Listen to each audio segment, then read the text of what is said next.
Madam Eliza, dakika 90 zimetamatika. Tukiangalia kwa upande wa Young Africans, zilikuwa kipindi cha 45 cha kwanza cha namna gani kwa upande wako?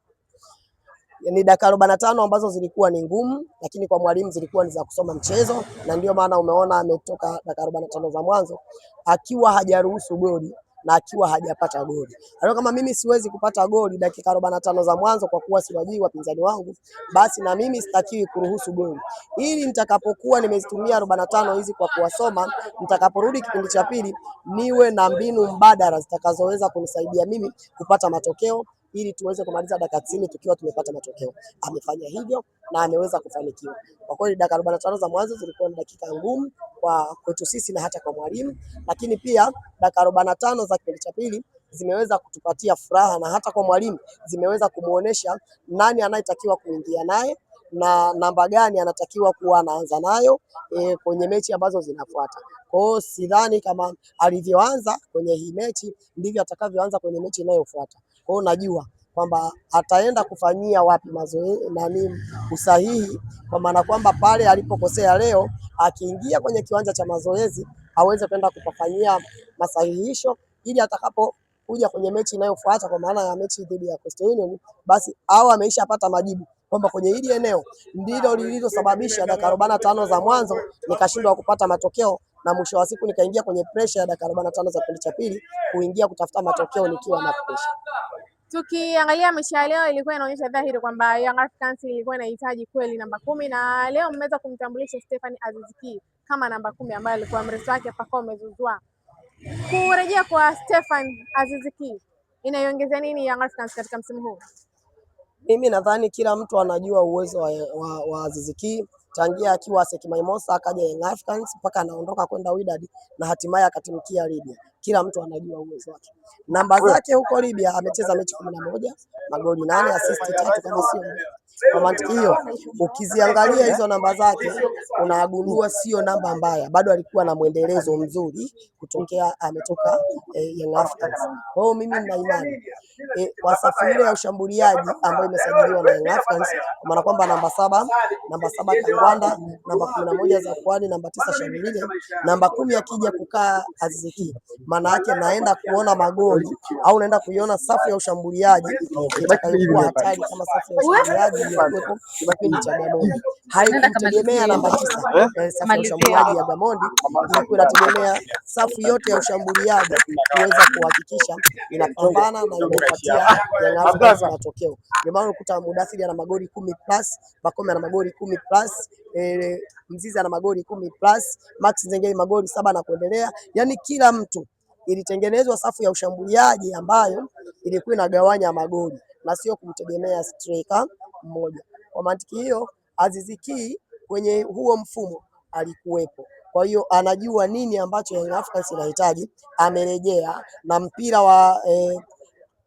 wa kocha wa Young Africans unaona ni mpira wa speed. Kwa maana kwamba touch mpira mara moja tuende mbele. Achia mpira tuende tukapressurize wapinzani ili tuweze kuhakikisha wanafanya makosa ili yatunufaishe sisi. Na mwisho wa siku unaona ndivyo inavyokuwa. Na Aziz Ki pia kwenye hilo kundi yumo. Anajua sana kupeleka pressure kwa wapinzani, anajua sana akiwa mipira ya kutenga, anajua sana mpinzani akifanya makosa yeye ni nini afanye ili timu iweze kunufaika na hayo makosa wanayokuwa wanafanya wapinzani. Boka anafungua bao la kwanza ligi kuu Tanzania bara msimu huu. Tuzungumzie performance ya Shadrack Saka Boka siku ya leo. Ukiangalia tangu katika Ngao ya Jamii aliwaka na leo tena kaendeleza mwendelezo wake. Swadakta kabisa. Wengi mnalitazama goli la Shadrack Boka, lakini kwa upande wangu mimi Shadrack Boka hakuwa na performance nzuri. Ni vile goli alilofunga ndio limekuja kumweka kwenye mstari, lakini kuanzia ameanza mpaka anamaliza kwenye ukabaji it is okay, lakini kwenye ushambuliaji, kwenye kupandisha mashambulizi kwa maana ya kupiga zile cross amekuwa na poor performance kwenye upigaji wa cross. Lakini yote kwa yote tunampongeza baada ya kujua kwamba amefanya makosa ya kadhaa, ameweza kurudi na akarekebisha kwa kupata goli, kwa kuitangulizia Young Africans goli ambao mpira alimkosa Shamilile na defender wa Namungo waliokuwa wameukosa ukaweza kutua kichwani kwake akaweza kuscore. Kwa mimi nina imani kwamba Shadrack Boka ni mchezaji mzuri, ila kuna vitu ambavyo anatakiwa avipunguze, hasa pale anapokuwa anaenda kushambulia, anatakiwa awe anaenda na movement ya washambuliaji. Unapofika kwenye eneo la mwisho la kupiga cross, unatakiwa unyenyue kichwa umuone nani ambao unatakiwa umpe cross. Sio kupiga tu ili mradi umepiga. Ukiona mtu anakuja unatakiwa ufinye urudi ndani ili kumpisha yule aliyekuwa amekuja spidi kwako wewe uweze kupiga V. Sio lazima ukapiga cross peke yake. Cross nyingi za Boka zimekuwa hazina impact. Ukiacha cross ambayo alipiga dhidi ya Simba nadhani. Cross zake nyingi zimekuwa hazina macho. Ni anakuwa anaforce kupiga cross. Kumbe ni vitu ambavyo anaweza akavirekebisha kwamba sio lazima upige cross. Unaweza ukafinya ukarudi ndani ukapiga V kwa sababu tayari kwenye eneo la namba 10 kuna mtu amesha recover kwenye hilo eneo. Aidha namba 10 mwenyewe au namba 8. Sababu anapopiga cross anakuwa anamkusudia namba 11, namba 7, anamkusudia na namba 9 au na yeyote atakaye kuwepo kwenye hilo box. Lakini anashindwa kutambua kwamba hata huku nyuma anapokuwa ametoka kuna watu anakuwa amewaacha wameingia kwenye eneo la katikati. Akipiga V wana uwezo wa kuscore vizuri tu pasina shaka. Kwa hiyo mimi na imani akivirekebisha hivyo ni mchezaji mzuri, lakini akiendelea kupiga cross ambazo ni mbovu kama ambazo amezoea kuzipiga, tutamuona anakaa nje. Shabalala ataichezea sana hiyo nafasi. Na kuna watu tayari walikuwa washaanza kusema kwamba kocha amtie Shadrack Boka na amuingize Shabalala kutokana na hizo cross. Ya ndio hivyo, ni vitu ambavyo kila siku watu namuimba kwenye eneo la kupiga cross.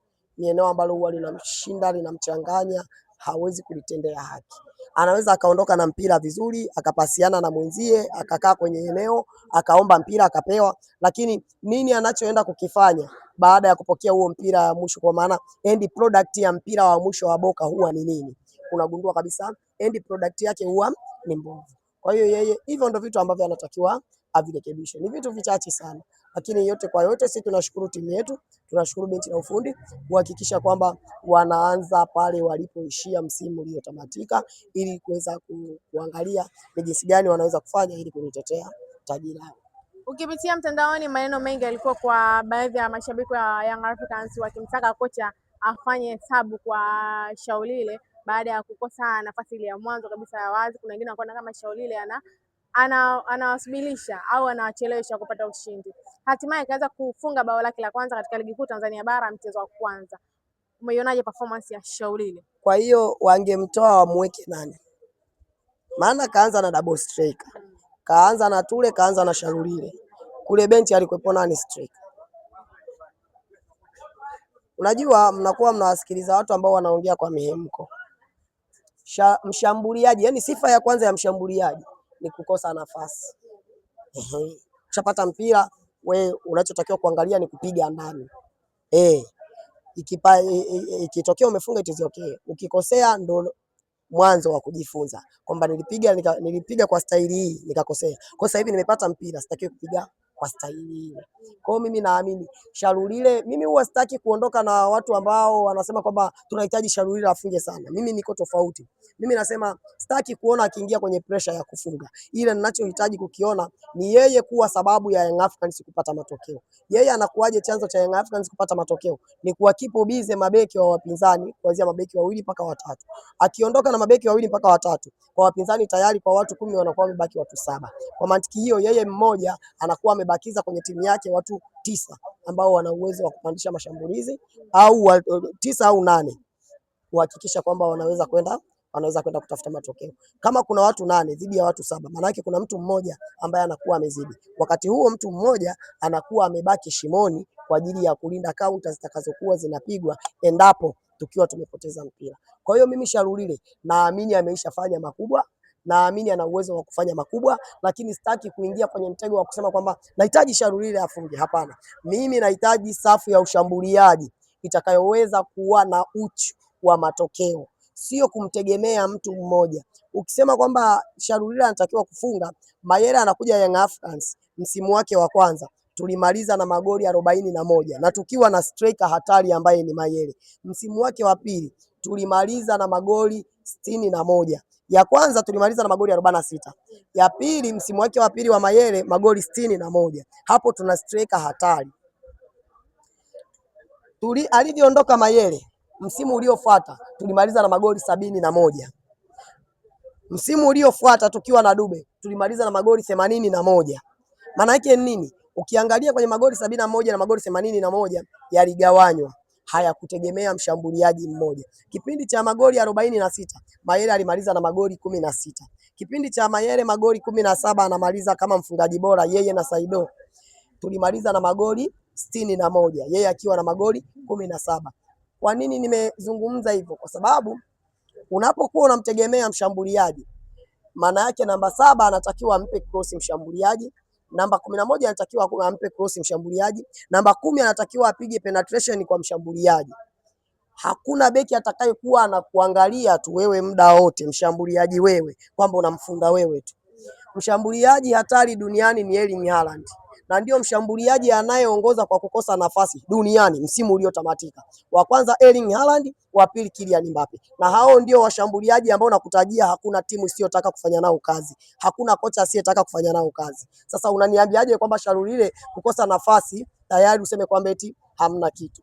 Tayari kukosa nafasi kwenye mechi ya kirafiki dhidi ya wale wa Kongo hakuna kitu. Kukosa nafasi dhidi ya Simba hakuna kitu. Alikosa nafasi dhidi ya Simba, nani alikuwa wina wa ngao ya jamii? Young Africa. Basi si tunachojua mchango wake ulitumika, Young Africans akawa basi. Watani wanadai ya kwamba wao wanadumbia, nyie mna Ture. Sawa. Mbona sawa? Kinyonge. Sisi tuna Ture. Lakini Ture unaona kabisa impact yake. Umeelewa? Leo walikuwa wamejikipu bize na nani? Na Shalulile. Wakamwacha Ture, si ndio? Kwa hiyo kutokufunga haimaanishi kwamba wewe ni mchezaji mbaya. Umeelewa?